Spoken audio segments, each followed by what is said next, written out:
Bonjour à tous, donc nous sommes aux Imaginales 2021 et j'ai la chance d'être avec Floriane Soulas, donc l'autrice des Noces de la Renarde et du tout récent Les Oubliés de Lama. Et écoute justement Floriane, est-ce que tu peux nous parler d'abord des Noces de la Renarde et puis après on parlera de ta nouveauté? Ok, alors déjà bonjour à tous aussi, bienvenue sur la chaîne. Donc je suis Floriane, oui. Les Noces de la Renarde, donc c'est mon deuxième roman, sorti en 2019. C'est une espèce de fantaisie urbaine au Japon, où on va explorer en fait cette dualité que je pense que les gens commencent à connaître maintenant du Japon, qui est très toujours entre tradition et modernité, en regardant deux époques différentes. D'abord un Japon médiéval, on va suivre Ikari, qui est une kitsune, qui vit dans la montagne. Donc les kitsune, c'est les renards à neuf queues. Voilà, c'est ça. Et avec son clan de petites renardes là, et qui voit en fait les humains commencer à envahir de plus en plus les territoires sacrés parce que la population grandit, il faut plus de bois pour se chauffer, on marche vers l'industrialisation quoi. Et elle va décider d'aller contre l'avis de son clan et d'aller explorer ce monde des humains parce qu'en fait elle comprend inconsciemment que c'est l'avenir et qu'ils vont pas pouvoir y échapper quoi. Ce qui va très mal finir pour elle. Et de l'autre côté, on suit Mina, qui elle vit dans notre Tokyo actuel et qui a ce pouvoir de voir les esprits du folklore japonais. Donc tous les fantômes, les yokai et tout ce folklore-là. Et aussi, quand elle touche les gens, à peau, elle a des flashs de leur vie. Et du coup, en fait, ça fait un peu d'elle la gamine bizarre qui regarde le plafond parce qu'elle voit des choses que personne d'autre ne voit. Okay. Et en fait, ce pouvoir, elle n'en veut pas, jusqu'à ce qu'elle réalise qu'une de ses camarades de classe est possédée. Et que si elle fait rien, cette amie-là va mourir. Et en fait, elle se pose la question de la culpabilité, parce que comme elle sait, si elle ne fait rien, elle participe à ce truc-là. Et du coup, voilà, elle se fait violence pour utiliser ses pouvoirs pour aider cette personne-là, et du coup, elle va se retrouver entraînée dans une espèce de chasse aux démons dans Tokyo, et découvrir ce que sont devenus ces dieux qui avant étaient omnipotents et omniscients, maintenant que plus personne ne croit en eux, dans Tokyo. Et évidemment, ces deux histoires se rejoignent et ont une connexion que je ne vous révélerai pas, mais qui est incroyable évidemment. Et ça d'ailleurs, cette structure-là, on fait avec des flashbacks, enfin c'est grosso modo des sortes de flashbacks. C'est vraiment deux histoires. Oui, c'est deux histoires qui sont en parallèle, mais qui se conduisent, qui vont toujours vers le même dénouement. Ouais. Comment en termes d'écriture, c'est compliqué, Alors c'était, en fait, pour moi, c'est deux histoires qui n'ont rien à voir, mais qui ont des liens. Et en fait, ce qui était vraiment difficile, c'était de trouver comment faire l'alternance entre les chapitres pour que les indices qui sont révélés d'un côté et de l'autre se répondent entre les deux époques et que ça fasse pas sorte du chapeau, genre passer de la magie, quoi. Donc ça, ça a été le plus compliqué. Mais après non, j'ai trouvé que c'était un bon exercice. Par contre, c'était fatigant parce que c'est beaucoup plus... En fait, j'ai écrit deux romans dans un seul roman, quoi. Vu que... Ouais, c'est ça. Je ne vais pas raconter, mais voilà. No spoil. Mais ouais, c'était plutôt, comme il y a quand même une partie enquête du côté de Mina, il fallait disséminer des informations, parce qu'en fait, donc, elle cherche un démon, mais elle cherche aussi un peu d'où viennent ses pouvoirs. Ouais, ses origines. En fait, elle se dit, mais pourquoi moi, quoi? C'est Ron, mais pourquoi c'est toujours sur moi que ça tombe, quoi? Et du coup, parce que vraiment, elle ne veut pas de ce truc-là, quoi. Et tout en devant apprendre à faire de quelque chose qu'elle considère négatif une utilisation positive, elle se demande d'où ça vient ce truc-là et pourquoi elle, quoi. Et du coup, il faut disséminer les informations pour que les époques se répondent et qu'on comprenne qui est qui. Parce qu'elle va rencontrer des kitsune aussi dans son Tokyo. Alors, j'ai essayé de faire en sorte que ça soit logique, mais pas trop évident, ni trop obscur non plus, quoi. Mais ça, on le ressent totalement difficile. dans le roman, ouais. Ça m'a pris pas mal de temps. Aux corrections, par exemple, Rouille, qui a été corrigée en moins de 2 mois, je crois. Pour les noces, 3 mois. Les noces, on y a passé quasiment 8 mois, je crois. Ah oui, donc en plus du temps d'écriture. Après, il était plus gros aussi, mais en fait, il y a une première phase d'écriture du premier jet, et après, je fais une phase de correction, qui est généralement en fait une réécriture de l'histoire. Et là, du coup, on y a passé beaucoup de temps, parce que, en fait, devoir passer d'une atmosphère très, très précise du Japon médiéval à une autre atmosphère très précise du Tokyo contemporain, et en même temps, disséminer les indices, faire le bon ordonnancement des chapitres et tout ça, ça m'a pris pas mal de temps de trouver le bon équilibre. Du coup, si tu dois remonter un truc, du coup, ça change tous les connecteurs logiques, il faut remettre des trucs partout. Enfin, c'était un bazar monstrueux, cette histoire. Mais c'est bien, c'était une bonne expérience. Voilà, j'ai coché cette petite case de compétences. Paf. Et justement, pourquoi le Japon? Parce qu'en fait, Rouille, c'était une sorte de... Enfin, c'était les villes du 18e, 19e siècle, steampunk, etc. Et là, on est sur de l'urban fantasy au Japon, donc rien à voir. Rien à voir. Je sais pas. En fait, déjà, je pense que les gens attendaient trop une suite à Rouille. Ce qui n'arrivera jamais. Sachez-le, c'est fini. Il n'y aura pas de suite. Peut-être des spin-offs dans le même univers, mais il n'y aura jamais de suite. Violente, t'as assez souffert, laissez-la tranquille.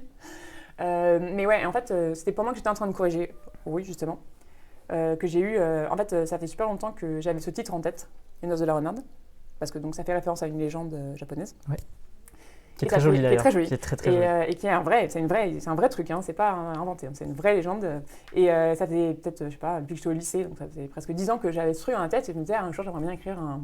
Enfin, je me disais que ce serait un super titre de roman, genre vraiment hyper cool. Moi qui suis nulle pour trouver des titres en plus. Hein. Je me disais, là j'ai un titre, mais j'ai pas d'histoire, c'est un peu dommage. Et quand j'étais en train de corriger Rouille, et ben tout d'un coup, genre toute l'histoire est arrivée. C'est genre, oh mon dieu, ça y est, c'est là. Donc j'ai fait, mais je me suis dit, si je commence à écrire ça maintenant, en fait, je finirai jamais mes corrections parce que, en fait, je suis très genre un projet à la fois, genre il faut aller au bout avant de faire d'autres trucs, quoi. Et du coup, j'ai pris genre, je crois, une semaine de pause dans la correction et j'ai écrit le synopsis. J'ai écrit genre 15 pages de synopsis et j'écrivais tout. Et en fait, déjà, je voyais que j'avais ma séparation chapitre, je savais qu'il y avait des époques. T'avais des structures, ouais. tout était déjà clair. Ouais, et j'ai écrit. Et après, je l'ai mis de côté complètement. J'ai fini de corriger Rouille, je l'ai envoyé, j'ai paniqué. Parce que bon, voilà. Et en septembre ou en octobre, parce que j'ai fini de corriger Rouille en juillet, et en septembre ou en octobre, j'ai commencé à écrire Les Noces. Et donc Rouille était corrigé, mais c'était pas encore c'était pas dans les tuyaux de l'édition. Il était parti, j'avais envoyé le manuscrit des éditeurs, mais j'ai eu mes premières réponses, donc j'ai envoyé en juillet, et j'ai eu mes premières réponses genre en février.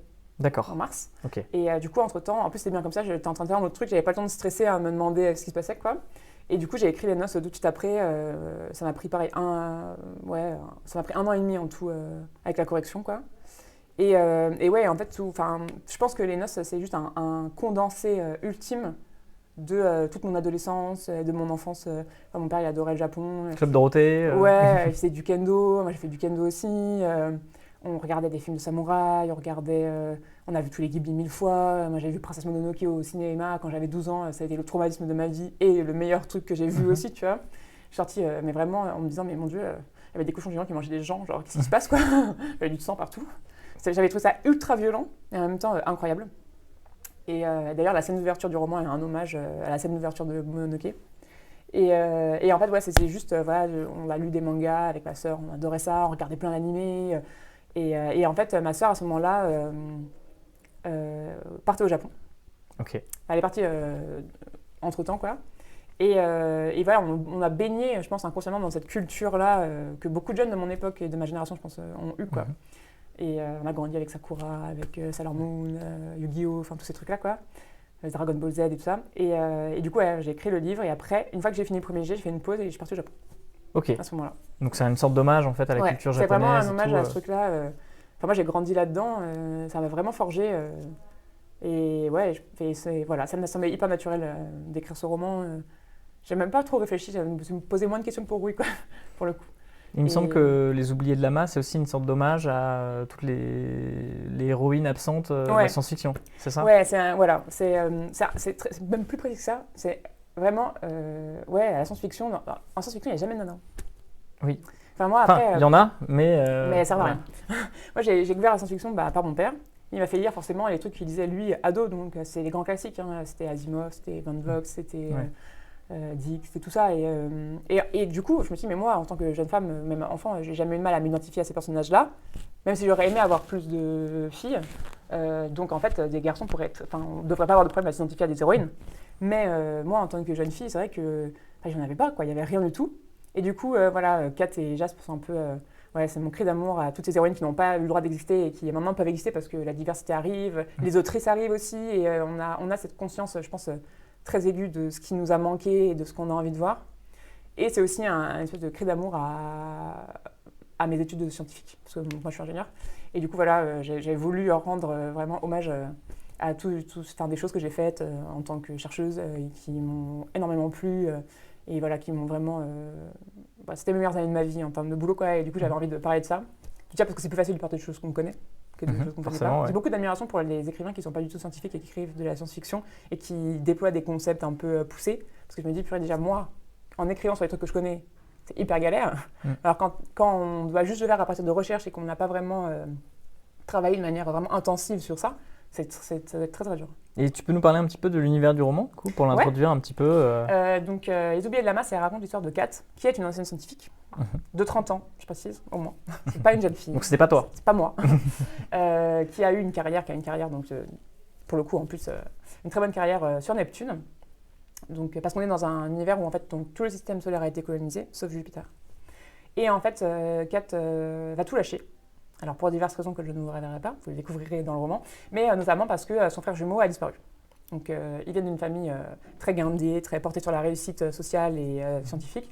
Et Pavel, c'est un peu le mouton noir de cette famille-là, parce que lui, son rêve, c'est de devenir pilote. Et en fait, il attend que ses parents meurent pour partir. Et une fois qu'il se retrouve tout seul, il se met à écumer toutes les courses de vaisseaux clandestines de la galaxie, et il finit par atterrir sur Jupiter, enfin autour de Jupiter.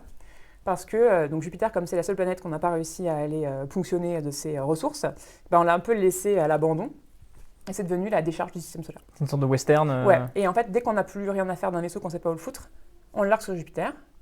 Et du coup, il s'est formé ce qu'on appelle l'amas, qui est une décharge flottante, donc qui orbite autour de Jupiter, qui est constamment enrichie de nouveaux vaisseaux et de carcasses qui sont amenés là, et qui sert de prison, plus ou moins pour le système solaire, pour les dissidents. Mais en fait, il y a toute une faune autour qui s'est installée là, de contrebandiers et de gens qui ont fui parce qu'ils voulaient se faire oublier, sans savoir qu'en fait, une fois qu'ils sont arrivés là, ils ne pourraient pas repartir, quoi. Et donc, cette faune-là grandit autour de la prison, parce que de toute façon, comme on ne peut pas partir, la prison, voilà, ils sont surveillés, mais c'est quand même assez laxiste, quoi. Et du coup, Kat quitte Neptune, son statut, sa maison, tout, et se retrouve à écrire des chiottes dans une décharge, et à essayer de trouver des infos pour savoir si son frère est vraiment venu, et où il est, et comment elle va faire, quoi. Sauf que du coup, elle galère de ouf, la pauvre. Tu l'as conçu comme un thriller, en fait? Non, c'est plus une quête. D'accord. Elle recherche son frère. Okay. Elle est persuadée qu'il est parti sur Jupiter, alors que c'est techniquement impossible. Elle n'a pas d'infos et elle a rencontré Jasp, qui est donc une mécanicienne un peu bizarre, qui règne sur l'amas de manière totalement autoritaire et justifiée parce qu'elle est très compétente, et qui, moyennant des infos que Kat connaît de par son passé scientifique, va lui ouvrir les portes de ce monde clandestin, des courses de vaisseaux, et lui donner l'opportunité de peut-être retrouver son frère contre échange de bons procédés. Ok. Voilà. Super. Écoute, j'ai une dernière question pour toi. Donc ça, c'est ma question un peu surprise. Dans la mythologie japonaise, quel est ton yokai totem? J'ai oublié son nom. C'est le parapluie qui reste trop longtemps et qui devient humain et qui fait des croche-pattes aux gens. D'accord. Si jamais vous avez le nom, dites-le. Mais en fait, les Japonais, ils ont beaucoup de yokai qui sont liés au passage du temps.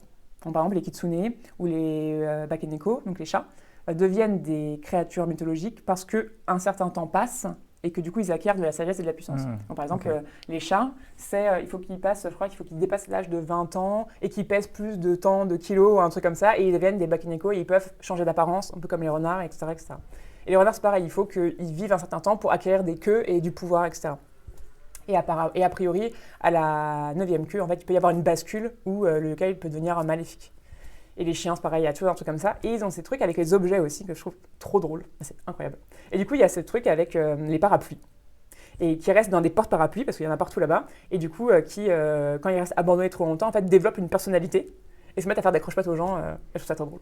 Donc retenez bien que Florian Soulas est un parapluie qui fait des croche-pattes aux gens. Voilà. Voilà, super. Et écoute, merci beaucoup pour cette interview. Non, merci à toi de m'avoir invité. Vous, allez sur le site, explorez et allez voir ce que Florian peut faire et tout ce qu'elle va faire, parce que ça continue à monter. Oui.